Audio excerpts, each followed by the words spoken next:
দুই ব্যক্তি আমার কাছে এসে আমার হাত ধরে আমাকে এক পবিত্র স্থানের দিকে নিয়ে চলল। কিছু দূর গিয়ে দেখলাম এক ব্যক্তি বসে আছে আর অপর এক ব্যক্তি তার কাছে দাঁড়িয়ে আছে। দাঁড়ানো লোকটি হাতে একখানা করাতের মতো অস্ত্র রয়েছে। সেই করাত দিয়ে সে বসা লোকটির মাথা ছিঁড়ে ফেলছে, একবার মুখের দিক দিয়ে করাত ঢুকিয়ে দিয়ে মাথার দিকে কেটে ফেলছে, আবার বিপরীত দিকেও তদ্রুপ করছে।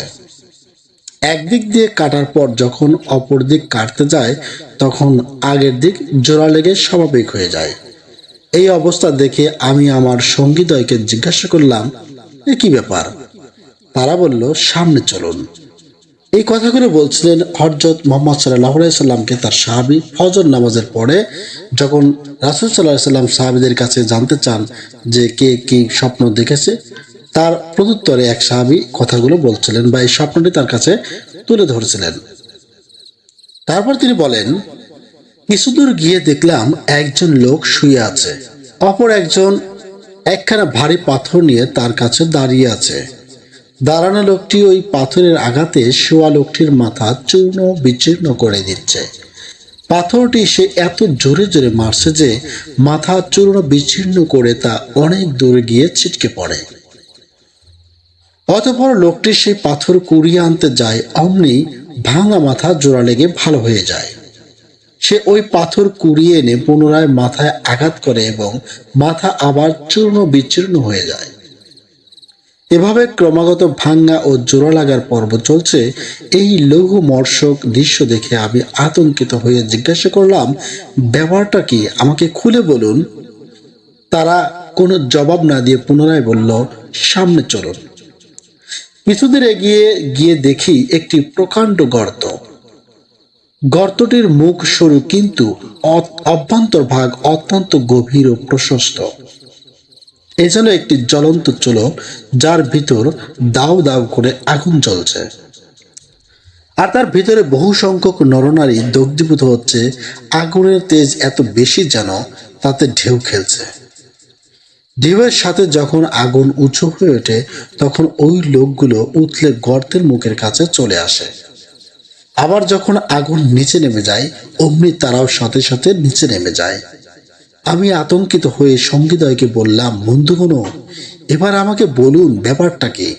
কিন্তু এবারও তারা কোনো জবাব না দিয়ে বললেন, সামনে চলুন। আমরা সামনে এগোতে লাগলাম। কিছু দূর গিয়ে দেখলাম একটি রক্তের নদী বয়ে চলছে। তীরে একটি লোক দাঁড়িয়ে আছে, তার কাছে স্তূপীকৃত রয়েছে কিছু পাথর। নদীর মধ্যে একটি লোক হাবুডুবু খেয়ে অতি কষ্টে কিনারের দিকে আসার চেষ্টা করছে। কিনারে কাছাকাছি আসা মাত্রই তীরবর্তী লোকটি তার মুখে এত জোরে পাথর ছুঁড়ে মারছে যে সে আবার নদীর মাঝখানে চলে যাচ্ছে। এভাবে ক্রমাগত তার হাবুডুবু খেতে খেতে কুলে আসা এবং কুল থেকে পাথর মেয়ে তাকে মাঝ নদীতে হটিয়ে দেওয়ার কার্যক্রম চলছে। এবং নির্মম আচরণ দেখে আমি স্মৃতি হয়ে আমার সঙ্গীদ্বয়কে বললাম, বলুন এ কি ব্যাপার। কিন্তু এবারও তারা জবাব না দিয়ে বললেন, সামনে চলুন। আমরা আবার এগোতে লাগলাম। কিছু দূর গিয়ে দেখলাম একটি সুন্দর সবুজ উদ্যান। উদ্যানের মাঝখানে একটি উঁচু গাছ, তার নিচে একজন বৃদ্ধ লোক বসে আছে। বৃদ্ধকে বেষ্টন করে বসে আছে বহু সংখ্যক বালক বালিকা। গাছের অপর পারে আরেক ব্যক্তি বসে রয়েছে, তার সামনে আগুন জ্বলছে। ওই লোকটি আগুনের মাত্রা বাড়িয়ে চলছে। সঙ্গীদ্বয় আমাকে গাছে উঠালেন। গাছের মাঝখানে গিয়ে দেখলাম একটা মনোরম প্রাসাদ। এত সুন্দর ভবন আমি আর কখনো দেখিনি। ওই ভবনে বালক বালিকা এবং স্ত্রী পুরুষ সকল শ্রেণীর মানুষ বিদ্যমান। সঙ্গীদ্বয় আমাকে আরো উপরে নিয়ে গেলেন। সেখানে আরো একটি মনোরম গৃহ দেখতে পেলাম।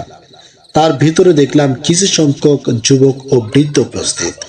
আমি সঙ্গীদ্বয়কে বললাম, আপনারা আমাকে নানা জায়গায় ঘুরিয়ে অনেক দূর দেখালেন, অনেক কিছু দেখালেন, এবার এসবের রহস্য আমাকে খুলে বলুন। সঙ্গীদ্বয় বলতে লাগলেন এবার সেই রহস্যের জট।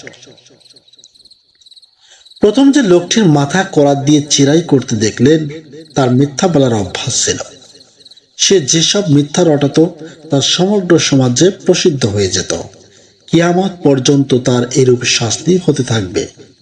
তারপর যার মাথা পাথরের আঘাতে চূর্ণ বিচূর্ণ হতে দেখলেন, সে ছিল একজন মস্ত বড় আলেম। নিজে কোরআন হাদিস শিখেছিল, কিন্তু তা অন্য কাউকে শিখায়নি এবং নিজেও তদনুসারে আমল করেনি। হাসরের দিন পর্যন্ত তার এরকম শাস্তি হতে থাকবে।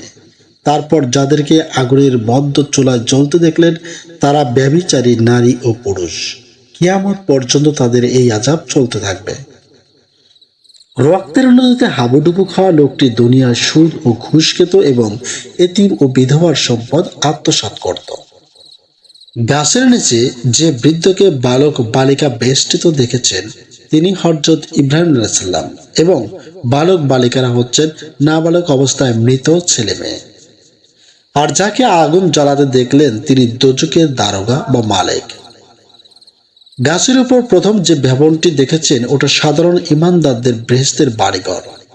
আর দ্বিতীয় যে প্রাসাদটি দেখেছেন, তা হচ্ছে ইসলামের জন্য আত্মদানকারী শহীদদের বাসস্থান। আর আমি জিবরাইল আলাইহিস সালাম এবং আমার সঙ্গী ইনি মিকাইল আলাইহিস সালাম। অতঃপর জিবরাইল আলাইহিস সালাম আমাকে বললেন, উপরের দিকে তাকান।